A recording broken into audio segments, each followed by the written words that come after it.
Welcome back to Money Moves. Time for our daily buzzword, one investment term to improve your alt vocabulary. Bob Rice is here from Tangent Capital Partners, special drawing rights, SDRs. And Bob, for anyone who is worried that maybe the dollar is not going to be worth so much, this is an important term. It is. It's a really key part of the debate among serious people about what's going to happen with the idea of a worldwide reserve currency.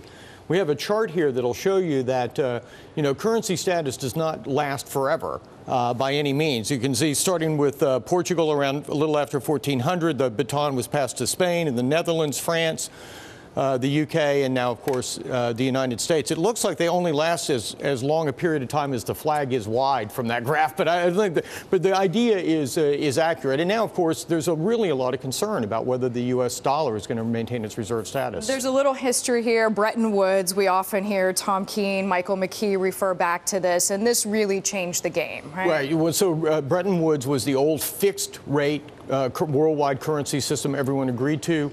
Richard Nixon gave that the toss, took us off the gold standard, and ever since then we've had the first really true fiat currency, paper currency.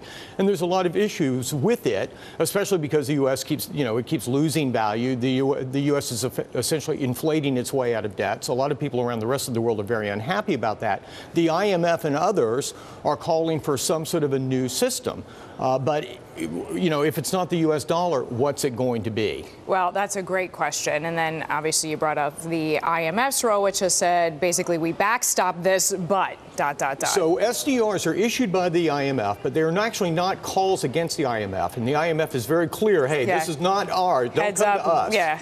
Looking for redemption. This is not an IOU. So what an SDR actually is a basket of four currencies: the U.S. dollar, UK sterling, the euro, and the yen in a preset basket. But you can tell from that the value therefore floats. The SDRs are exactly the unit of currency and unit of exchange for the IMF. They use it as their accounting unit.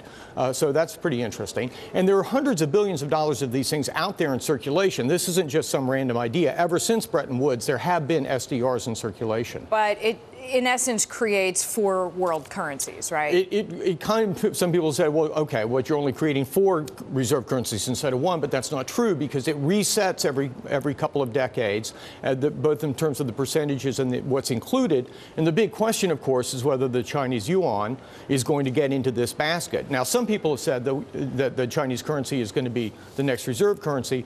I've always had a little trouble getting my mind around the idea of a communist country issuing the world's reserve currencies, but I guess stranger things have happened. What are the odds, quickly here, that SDRs do become wave of the future? I think that in the very long run, they will be. There's a lot of logistical hurdles to clear, but in terms of issuance and redemption, but it's an idea whose time has almost come.